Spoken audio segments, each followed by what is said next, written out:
Queremos saudar todos os irmãos, em nome do Senhor Jesus, receber os nossos amigos que estão conosco nessa noite, dar-lhes as boas-vindas e convidar a todos para que abram a palavra de Deus na carta de Paulo aos Romanos, capítulo 1. Estamos dando sequência à nossa série de exposições na carta do apóstolo Paulo aos crentes de Roma. E essa noite nós leremos do verso 28 ao verso 31.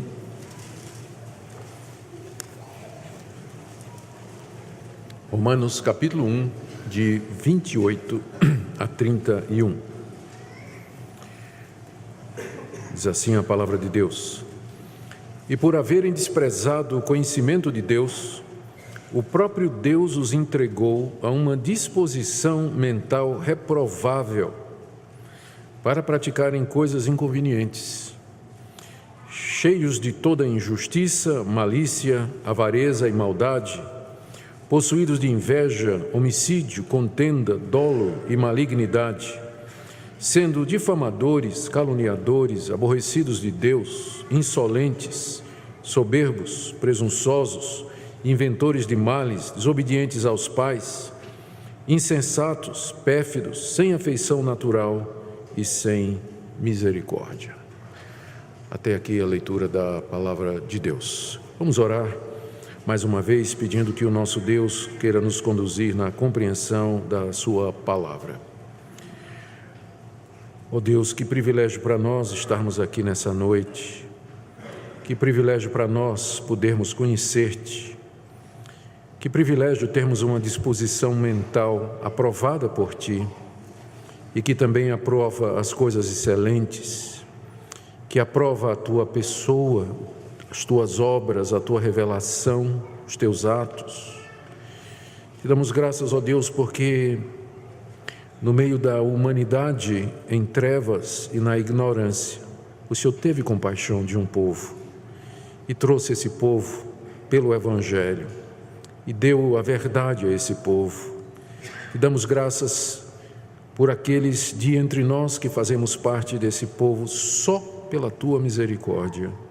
Pedimos que nessa noite a tua verdade brilhe no coração de todos que aqui se encontram e que a exposição da Sagrada Escritura seja usada pelo teu Espírito Santo na salvação dos que a ouvem e na edificação do teu povo. É o que pedimos em nome de Jesus. Amém. Queridos, nós temos aqui diante de nós, no verso 29 até o verso 31, uma descrição devastadora do estado real em que se encontra a humanidade diante de Deus. Aqui o apóstolo Paulo traz uma lista de 21 pecados que marcavam o mundo da sua época, o mundo grego-romano. O mundo da sua época estava debaixo do poder do Império Romano, mas a cultura era grega. E a combinação dessas duas culturas, com suas ideologias, filosofias e com suas religiões e sua idolatria, nos deu o que nós chamamos de paganismo, ou seja, uma cultura que se vangloriava no homem, no poder militar, nas suas filosofias e que era marcada por uma profunda corrupção de costumes, a mais abjeta imoralidade. Era o mundo em que vivia o apóstolo Paulo. Mas olhando para nós mesmos e olhando para o mundo ao nosso redor, nós percebemos que esses 21 pecados, eles continuam nos dias de hoje a definir a própria sociedade em que nós vivemos, mesmo que ela tenha sido influenciada pelo cristianismo e que tenha sido criada e sustentada pelos valores da cultura e da religião judaico-cristã. Esse tipo de avaliação que o apóstolo Paulo está fazendo aqui, de que as pessoas estão cheias, que foram entregues a uma disposição mental reprovável, que praticam coisas inconvenientes, que estão cheias de toda injustiça, etc., etc. Esse é o tipo de avaliação que você certamente não vai encontrar na mídia, e que você não vai encontrar nos fazedores de opinião, e que você não vai encontrar entre os artistas, que você não vai encontrar entre os políticos. Boa parte das pessoas na nossa sociedade discordaria de que algumas dessas atitudes que são listadas aqui, elas são pecado ou mesmo erradas. E muitas pessoas diriam que essas coisas erradas que porventura esteja na lista é resultado da pobreza, que as pessoas não têm acesso à educação, que desde cedo elas têm que lutar e usar de todo tipo de meio para sobreviver, daí a violência e coisas afim.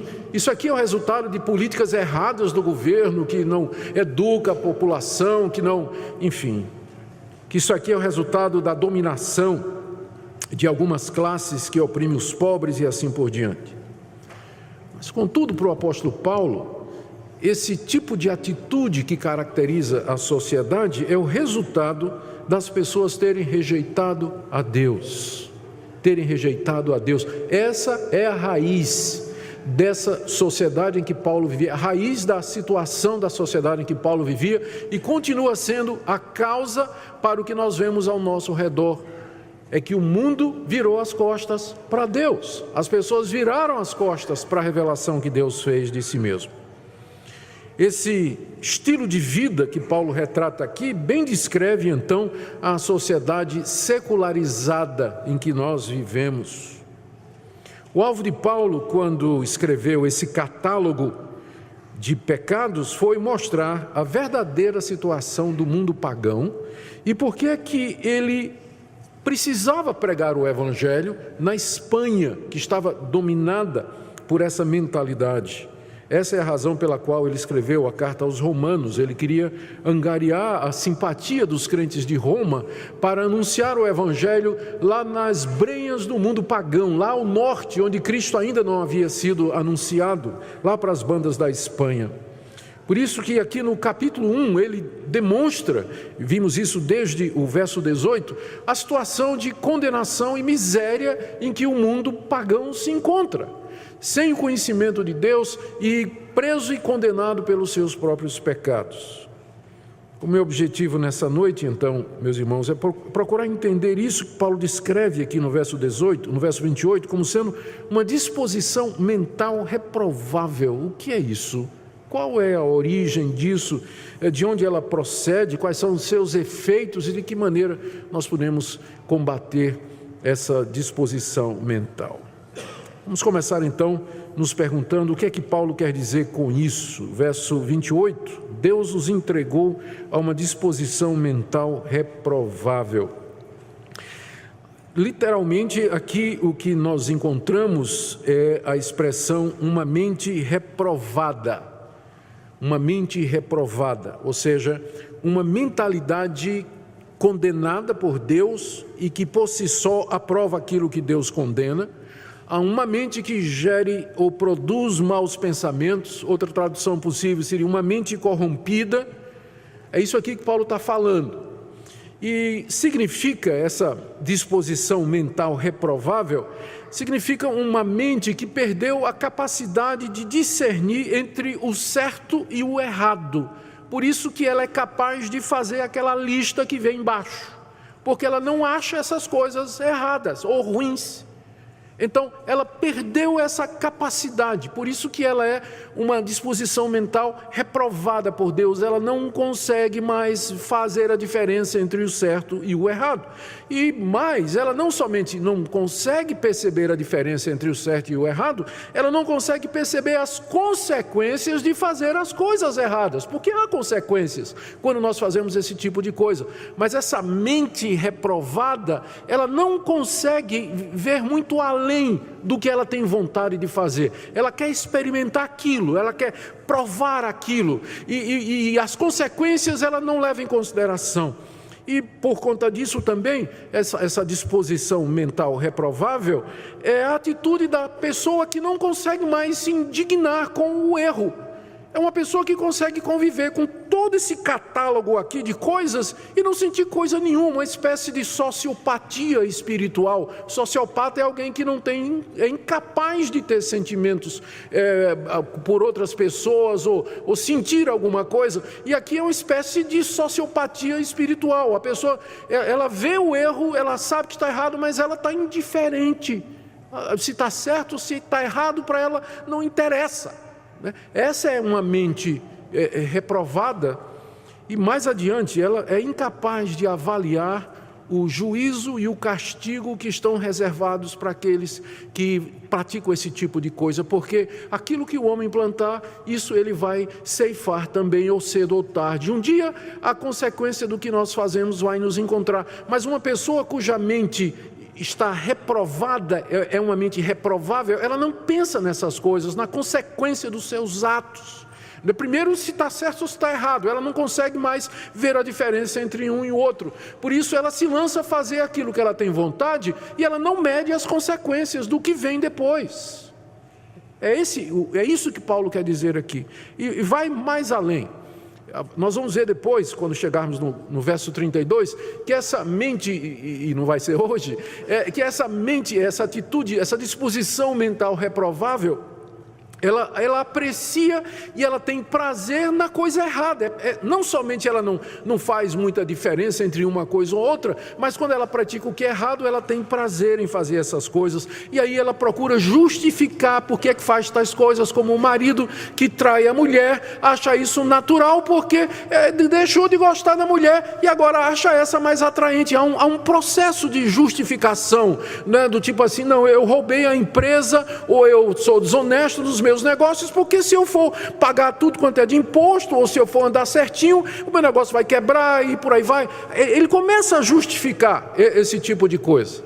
Começa a justificar. E não somente isso, mas aí encoraja e defende quem faz coisa semelhante. E quando isso acontece, quando uma pessoa está entregue a uma disposição mental reprovada, ela não aceita correção, ela não aceita crítica, ela não vê em que ela está errada, ela não percebe a necessidade de mudança e ela hostiliza tudo aquilo que parece ameaçar o seu estilo de vida. Acabei de descrever para vocês a mentalidade moderna dos nossos dias. É assim que as pessoas pensam. É assim que elas agem. É dessa maneira que funciona a cabeça delas.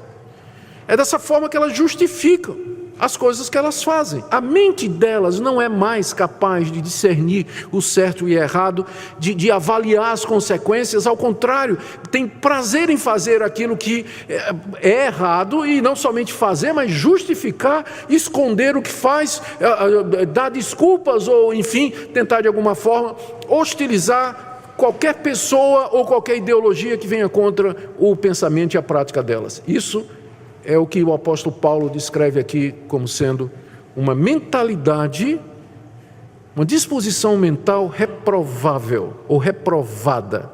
Reprovada por Deus, porque ela não consegue mais enxergar a verdade, ver a verdade, discernir o certo do errado. Lá na carta que Paulo escreveu aos Efésios, no capítulo 4, ele trata desse mesmo assunto em outras palavras, que nos ajudam a compreender ao que ele se refere. Eu estou aqui citando o verso 17 do capítulo 4, quando Paulo escreve aos Efésios e diz: isso, portanto, eu digo e no Senhor testifico, que não mais andeis como também andam os gentios, na vaidade dos seus próprios pensamentos, obscurecidos de entendimento, o entendimento se obscureceu, alheios à vida de Deus, por causa da ignorância em que vivem pela dureza do seu coração, os quais, tendo se tornado insensíveis, se entregaram à dissolução, para com avidez cometerem toda sorte de impureza. É a mesma coisa. Paulo está dizendo a mesma coisa com outras palavras. Ele fala dessa vaidade dos pensamentos, do coração entenebrecido, da mente obscurecida, da insensibilidade e da avidez para praticar todo esse catálogo de 21 coisas que está aqui. E que descreve não somente o mundo daquela época, mas a nossa sociedade hoje. Descreve o mundo em que nós vivemos. E vamos ser honestos, descreve o que nós somos. Descreve aquilo que nós somos no íntimo. É isso que nós somos diante de Deus. A nossa mente, ela não funciona mais com essa clareza. É claro que eu não estou me referindo aqui à questão da capacidade intelectual. Porque o homem quando eu falo homem, é genérico, homem e mulher, não é? Nós somos capazes de aprender, de estudar, de pesquisar, de aumentar o nosso conhecimento, dar contribuições para a ciência. Não é esse tipo de mentalidade ou de mente que nós estamos nos referindo aqui, mas essa capacidade moral, espiritual, de discernir aquilo que diante de Deus é certo ou errado e fazer as escolhas corretas, fugir do erro, lamentar o erro, odiar o erro e não justificar os seus atos. Então é desse tipo de coisa que nós estamos falando aqui. Agora, de onde vem isso? Porque certamente Deus não nos criou dessa forma. A palavra de Deus nos diz que fomos feitos à sua imagem e à sua semelhança. Mas o que aconteceu que nós chegamos nesse estado que é descrito aqui? Paulo aqui menciona duas causas para essa condição mental. A primeira delas, ainda no verso 28, é o desprezo por Deus. Veja o que diz o verso 28 que nós lemos. E por haverem desprezado o conhecimento de Deus, o próprio Deus os entregou a uma disposição mental reprovável. Então a primeira causa aqui que Paulo aponta para essa mentalidade que domina a raça humana é que o desprezo do conhecimento de Deus. E o que isso significa? Nós já vimos desde o capítulo 18 que Deus se revelou à humanidade. Deus não ficou desconhecido, incógnito, anônimo, mas Ele se deu a conhecer à humanidade. No capítulo 1, no verso 18, diz que a ira de Deus se revela do céu. Então Deus do céu revelou que Ele existe e que Ele está irado com a desobediência do homem. Essa é uma consciência que está no coração de cada pessoa que vem a esse mundo. Mesmo a pessoa mais bruta que possa existir, ignorante, pagã e bárbara que possa existir, ela tem esse conhecimento na sua consciência de que há um Deus e que esse Deus está irado pelos seus maus feitos.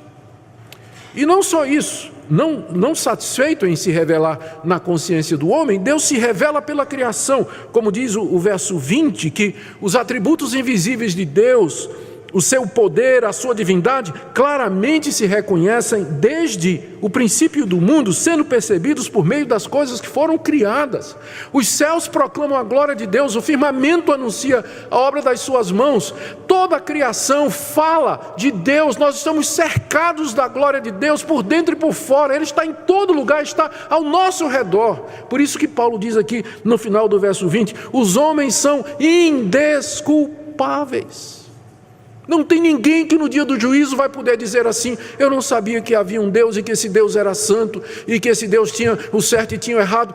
Não há ninguém que possa apresentar uma defesa diante de Deus no dia do juízo, porque Deus manifestou-se na consciência e na criação, de forma que todas as pessoas são responsáveis diante de Deus por esse conhecimento. Mas o que os homens fizeram com essa revelação de Deus, com esse conhecimento de Deus? Voltando para o verso 28, o apóstolo Paulo diz, eles desprezaram essa revelação de Deus. E esse desprezo é universal.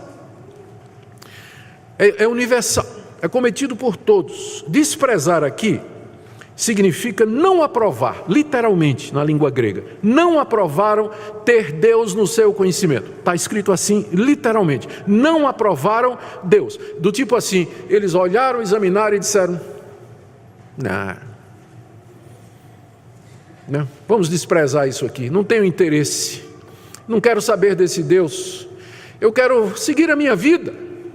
Eu quero adorar quem eu quiser adorar, eu quero servir a quem eu quero servir, quero viver do jeito que eu quero viver, e eu não quero nenhuma divindade lá do céu dizendo para mim o que é certo ou errado, tolhendo a minha liberdade, eu quero viver da forma que eu tenho vontade de viver.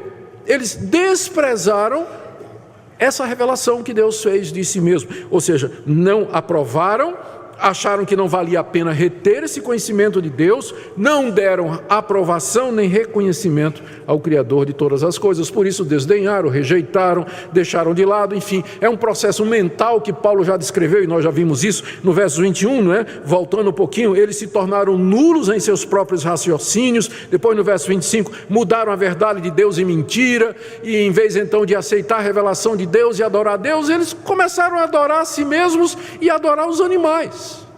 Aves, quadrúpedes, répteis, é só olhar as religiões antigas, as religiões pagãs e modernas, onde se adora a natureza, de uma forma ou de outra.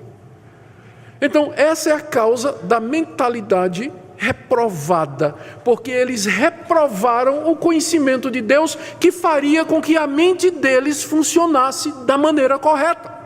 Mas uma vez que você rejeita a luz de Deus, a sua mente entra em trevas, por mais intelectual que você seja. Você não consegue mais perceber as questões, as respostas básicas, as respostas para as questões básicas da vida. E fica como que tateando, um mundo sem sentido, nada mais faz sentido. A dor, a violência, as coisas que acontecem, a providência, o amor, o carinho, a misericórdia, é quem somos, de onde viemos, o que é que estamos fazendo aqui, por que coisas ruins acontecem, por que coisas boas acontecem, por que isso, por que aquilo. Desprezaram o conhecimento de Deus, e a mente então, ela perde o referencial. Todo mundo que viaja, como eu gosto de viajar também, sabe o que é entrar numa zona onde o GPS perde o sinal do satélite, e você tem uma encruzilhada na frente, aqueles cruzamentos de estrada, né? E você não conhece, depende completamente do satélite para dar o referencial, e você está perdidinho. Essa mente reprovável, porque ela perdeu o referencial, né? Rejeitou o conhecimento de Deus, desprezou esse conhecimento de Deus que Deus havia dado. Então essa é a primeira razão. Não é? Essa é a primeira razão. A segunda razão que Paulo dá para essa mentalidade reprovável que caracteriza a nossa raça é que Deus, por sua vez, entregou os homens a essa mentalidade. O que é que aconteceu aqui? Vamos voltar para o verso 28. Eles desprezaram o conhecimento de Deus, conhecimento que Deus deu de si mesmo, na consciência e na criação. Então, o próprio Deus os entregou a essa disposição mental reprovável. Ou seja, Deus os entregou a si mesmos. Deus disse para eles: seja feito a sua vontade, seja feito do jeito que você quer. É isso que vocês querem?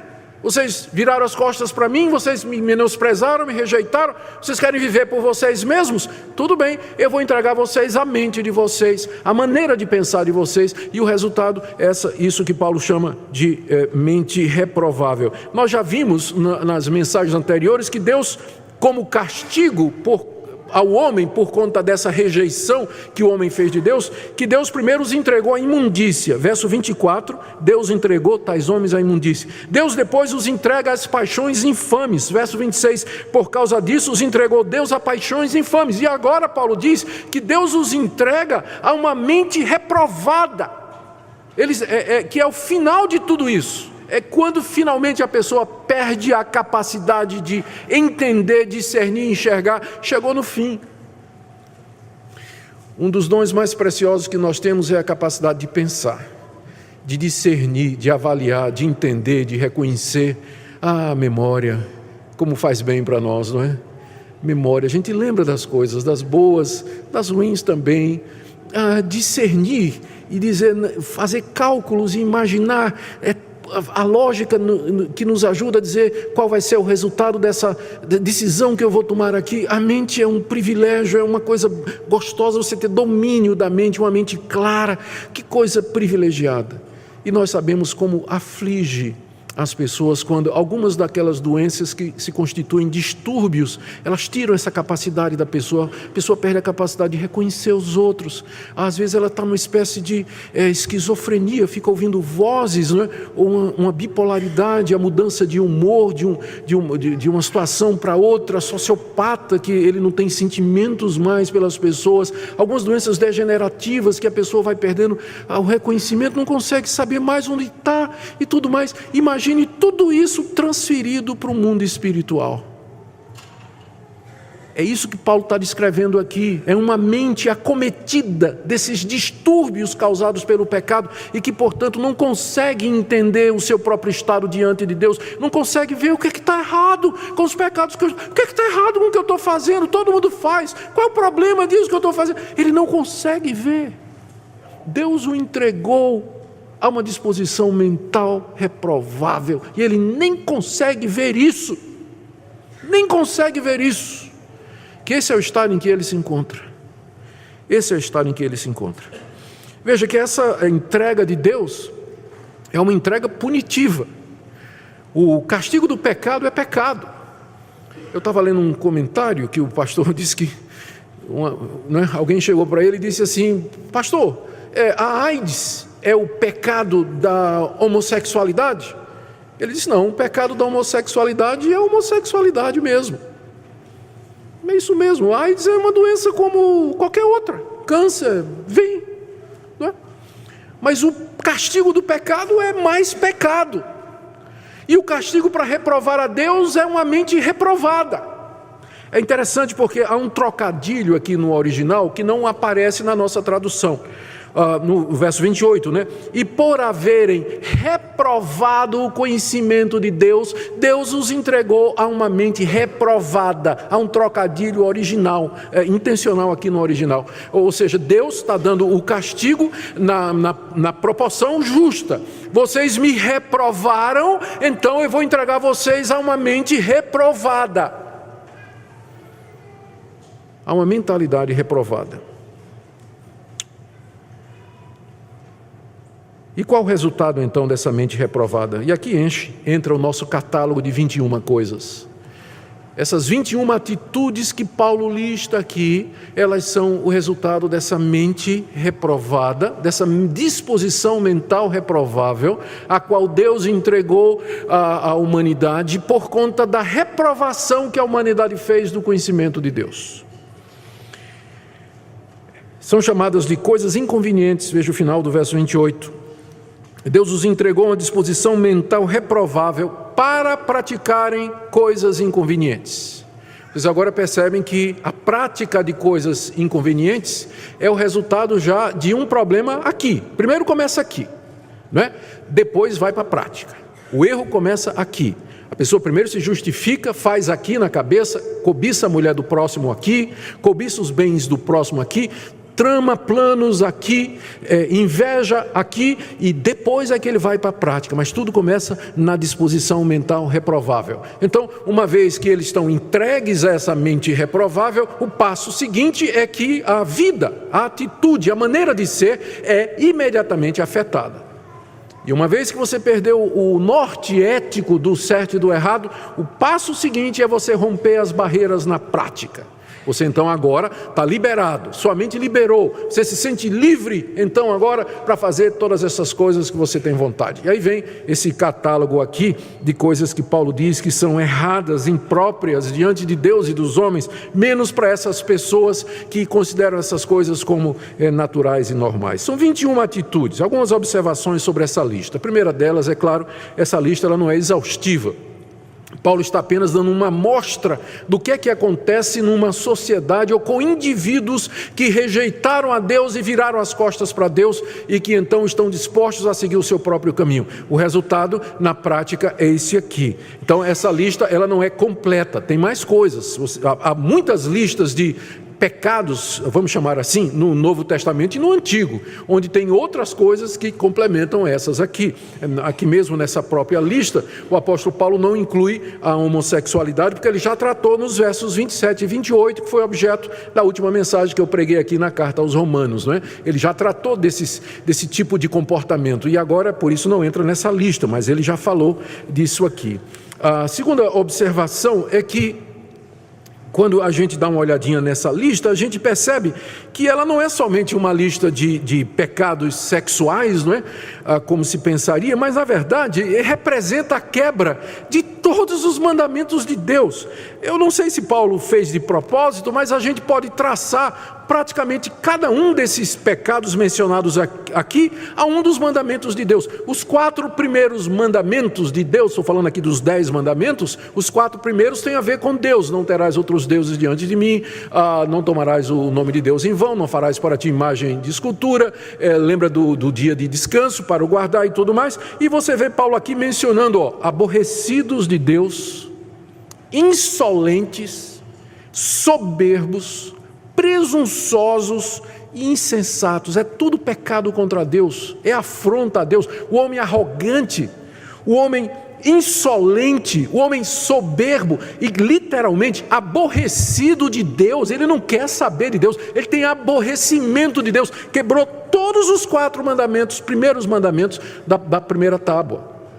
E aí em seguida vem os outros mandamentos que têm a ver com o próximo. O 5º mandamento diz: honra teu pai e tua mãe. E o que é que a gente encontra aqui na lista? Eles são desobedientes aos pais. Começa cedo isso, começa com os nossos filhos, começa quando são crianças mesmo.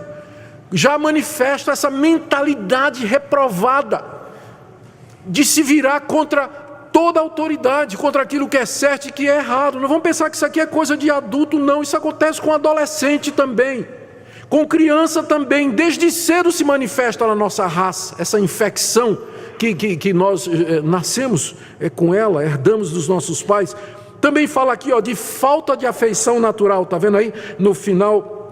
Ali no meio do verso 31, isso significa literalmente falta de afeição natural, que é a afeição que os pais e as mães naturalmente teriam pelos seus filhos. Mas o que é que a gente vê hoje? Pai e mãe aborrecendo o filho, espancando o filho, desproporcionalmente, machucando o filho. A quantidade de criança que chega no hospital, machucada, o olho roxo, dente quebrado, furada de ponta de cigarro. A gente, falta de afeição natural, quebrando o mandamento que fala a respeito do amor aos pais. O 6º mandamento: não matarás. E o que é que a gente encontra nessa lista? Olha aqui, injustiça, maldade, homicídio, contenda, malignidade, falta de misericórdia. Tudo quebra do 6º mandamento. 7º mandamento: não adulterarás. Ele já falou a questão da imoralidade nos versos 27 e 28. 8º mandamento: não furtarás. 10º mandamento: não cobiçarás. Paulo menciona aqui inveja, dolo, inventores de males. 9º mandamento: não darás falso testemunho. Paulo fala aqui difamadores, caluniadores. É a lista completa. Quebraram tudo, catálogo todo, todos os 10 mandamentos. Não escapou um. Essa situação do mundo, essa é a situação da sociedade em que nós vivemos. Esse é o meu estado e esse é o seu. Por quê? Notaram que Paulo diz aqui no início do verso 29, eles estão cheios dessas coisas. Eles estão cheios porque na hora que rejeitaram a Deus, criou um vácuo. E esse vácuo, se não for enchido por Deus, ele vai ser enchido por outra coisa. Uma vez que rejeitou-se o conhecimento de Deus, o coração se enche dessas coisas aqui. E essa é a verdadeira situação em que nós nos encontramos. Outra observação: nem todo mundo na época de Paulo era culpado desses pecados, e eu preciso deixar isso muito claro para não ser injusto. Você vai me dizer assim: pastor, eu conheço gente que rejeita o conhecimento de Deus, mas é honesto, mas é trabalhador, vive bem com a esposa, não trai a esposa. Eu sei. Essa lista não significa que todo habitante do planeta faz todas estas coisas que estão descritas aqui. Mas não faz, não é por conta dele. Não faz por causa da misericórdia de Deus. Não faz porque Deus, para preservar a situação da raça humana, deu autoridade policial. E tem gente que pode ser doido, mas tem juízo e não rasga a nota de 100.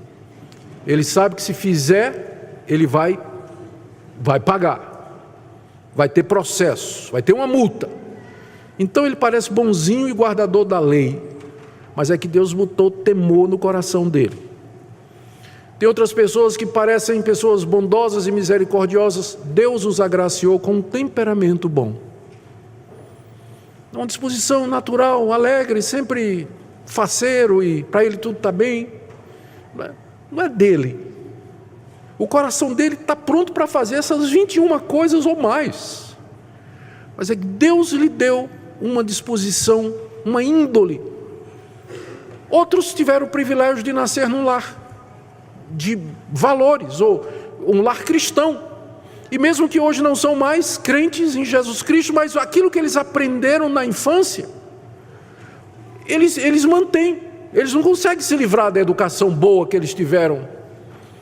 Então, por causa da providência de Deus, das autoridades, das leis, da influência do cristianismo, as pessoas não são tão ruins como elas podem ser. Mas dadas as circunstâncias, se fossem dadas as oportunidades e as ocasiões, você e eu faríamos tudo o que está aqui nessa lista. E outras coisas. E com requintes de maldade, faríamos. Portanto, essa lista ela está dando uma descrição do estado, dá uma amostra do que é que a humanidade sem Deus é capaz de fazer. Ela explica uma humanidade que virou as costas para Deus. E a última observação sobre essa lista, antes de entrar na aplicação, é que ela mostra que todo pecado é decorrente da rejeição de Deus. Veja, Paulo está ligando essa lista de 21 coisas, todas essas 21 coisas estão ligadas no verso 28 a rejeitar a Deus. Olha como funciona a sequência: desprezar o conhecimento de Deus.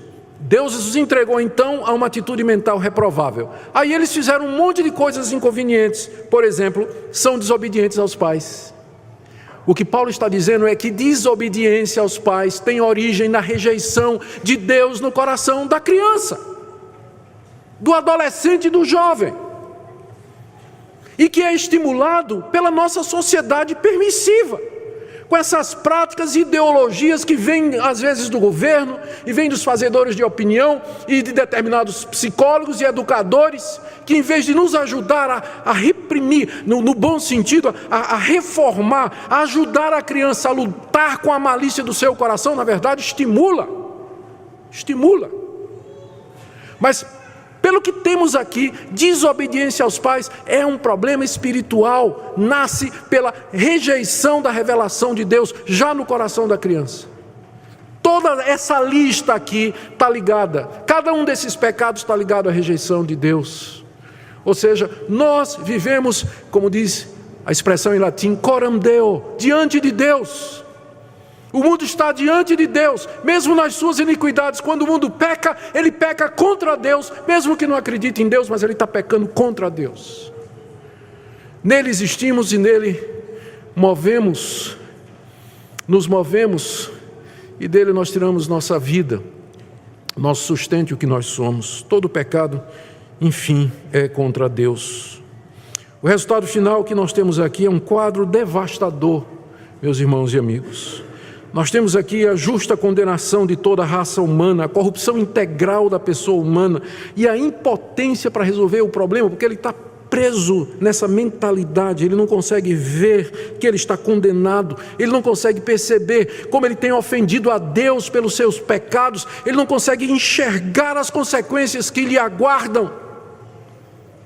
Esse é o quadro.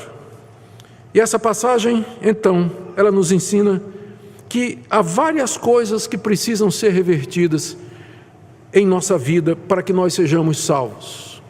A salvação não é tão simples como às vezes alguns movimentos evangélicos querem fazer parecer, do tipo assim: Jesus morreu lá na cruz, né? Derramou seu sangue aí. Se você aceitar Jesus, faça uma oração comigo, né? Diga aí no coração que você aceita Jesus, tá? Sim, Deus pode salvar pessoas dessa forma, claro, Deus é Deus, Ele salva do jeito que Ele quiser.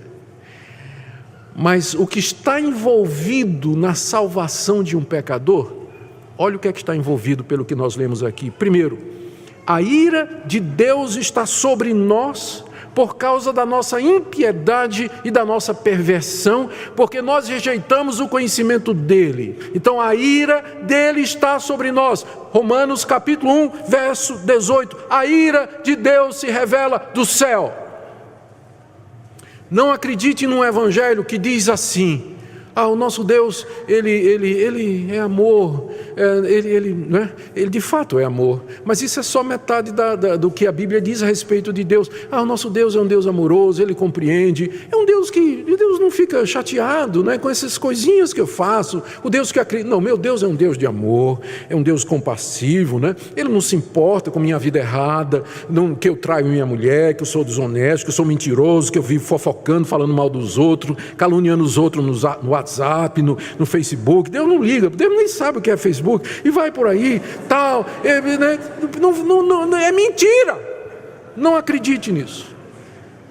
Existe um Deus, e Ele é um Deus amoroso, mas Ele está irado com a perversão e a impiedade dos homens que viraram as costas para Ele. Então é isso que tem que ser vencido. Como é que você pretende vencer a ira de Deus? Como é que você pretende reverter a ira de Deus que está sobre você por conta dos seus próprios pecados? Segunda coisa que está envolvida nisso: Deus nos abandonou às nossas paixões e à nossa mente depravada e corrompida. Eu não consigo nem entender por que eu sou assim, o que é que eu estou fazendo aqui, e muito menos saber o caminho de volta. A mente não funciona mais, ela perdeu o senso de Deus. Como é que eu resolvo isso? Como é que uma pessoa que está perdida no mato, ela está perdida no mato, o GPS não funciona, ela não tem mapa, e está tudo escuro, não sabe nem se o sol está aqui, se está ali, não tem direção nenhuma. Como é que essa pessoa volta para casa? Ela não sabe, não consegue. E o pior, ela está cega. Terceira coisa que tem que ser revertida é essa escravidão à mente, que a pessoa não consegue ver. Nós chegamos e dizemos: você está perdido pelos seus pecados, você está ofendendo a Deus. A pessoa diz: eu não estou conseguindo ver isso. Isso é o que você está dizendo. Eu não me sinto assim. Eu não vejo dessa forma, eu tenho minha própria opinião. Não, mas está errado, isso é óbvio que isso aqui está errado. Se você fizer isso aqui, vai ter essas consequências. Não, essa é conversa. Eu sei de gente que fez pior, não aconteceu nada. Entende? Ela está presa. Ela não consegue sair. Como é que você acha que isso pode ser revertido? Agora, você vem falar comigo e dizer assim: não, pastor, a pessoa se salva pelas boas obras. Se ela fizer coisas boas e, enfim, fizer o bem ao próximo e cumprir as suas obrigações, aí Deus, no fim, Deus vai ter misericórdia dela. Será que você ainda consegue falar em salvação por obras depois dessa descrição aqui? Depois da gente entender o que é uma mente reprovável? Como é que você ainda vem falar de boas obras e dizer do tipo assim: pastor, sabe o que é? Eu vou usar meu livre-arbítrio, né? Minha força de vontade, e eu vou romper com tudo isso, e eu vou me voltar para Deus. Mas como é que uma pessoa numa situação dessa, a mente não funciona, ela já foi abandonada por Deus, a ira de Deus está sobre ela, como é que ela volta? Como é que ela se reconcilia? O que é que ela pode oferecer a Deus? O que é que ela vai dar em troca da sua alma diante de Deus? Não, gente. Há somente uma coisa que pode reverter esse quadro, e que Paulo já tinha anunciado no início desse capítulo, no verso 16: não me envergonho do Evangelho, porque é o poder de Deus para salvar todo aquele que crê. O Evangelho é o poder de Deus, e não é chamado de poder à toa, porque nada menos do que um poder sobrenatural para reverter essa situação. A palavra poder aqui é uma palavra conhecida nossa, na língua grega, dinamis, de onde vem a palavra dinamite, poder. Esse é o poder, esse é o Evangelho. Ele é o poder de Deus para reverter essa situação, porque no Evangelho, por conta do que Cristo fez na cruz, do seu sacrifício, do seu sangue derramado, do seu sofrer, do seu padecimento por nós, Deus nos perdoa. Deus nos reconcilia com Ele, Deus nos justifica, Deus retira a sua ira de sobre nós, Deus nos dá a mente de Cristo, Ele clareia, renova o nosso entendimento para a gente saber o que é certo e errado e dizer: eu era cego, mas agora eu vejo. Só o Evangelho faz isso, nada mais. Não há nenhum poder conhecido do homem, fora do Evangelho, que possa reverter a situação em que nós nos encontramos. E a minha grande pergunta, aliás, a grande pergunta que se impõe a nós nessa noite é essa: qual o seu estado hoje à noite? Como você está diante de Deus? Você está vivendo na prática costumeira desses pecados? Presunçoso, desobediente aos pais, insensato, sem afeição, sem misericórdia, difamador, caluniador? Está vivendo nessas coisas? De que forma você espera ser perdoado por Deus, aceito por Deus e se livrar do juízo vindouro que se aproxima? Talvez eu acabei de falar essas coisas aqui e você olhou e disse: isso não é comigo. Talvez esse seja o primeiro indicativo de que você está entregue a uma disposição mental reprovável, porque você não consegue se ver no que eu estou dizendo hoje à noite. Porque eu não estou falando de mim, eu estou lendo a palavra de Deus, estou explicando a você a palavra de Deus. E se você nessa noite ouviu o que foi dito e você disse: isso não tem nada comigo, eu não sou assim não, isso aí é conversa e tudo mais, talvez já seja a primeira indicação de que você está entregue a essa mentalidade reprovada que não consegue mais entender nada. Mas se nessa noite você ouviu isso aqui, e você temeu, e você tremeu, e você disse: ó Deus, é isso mesmo, eu sou isso aqui, ou eu era isso aqui, e foi o Evangelho que mudou minha vida, foi o Evangelho que me transformou. Se você do fundo do seu coração se vê aqui nessa noite, eu quero dizer que esse é o primeiro passo para a esperança. Você não está longe do reino de Deus. Você não está longe do reino de Deus, se nessa noite você se viu aqui. Porque Cristo veio não para quem é são, Ele veio para os doentes. E se você nessa noite diz: Deus, eu estou doente, eu estou escravo do meu coração e da minha mente, saiba que nessa noite, Deus, pelo poder do Evangelho, quer iluminar a sua mente, quer perdoar você, quer receber você, justificar dos seus pecados, lhe dar uma nova vida. Se você crente já é, levantar-se e recomeçar, romper com os hábitos pecaminosos, perdoar quem você tem que perdoar, colocar a sua vida em ordem e ter um novo começo com esse Deus maravilhoso e todo-poderoso que pode pelo Evangelho libertar o pior pecador, a começar em mim.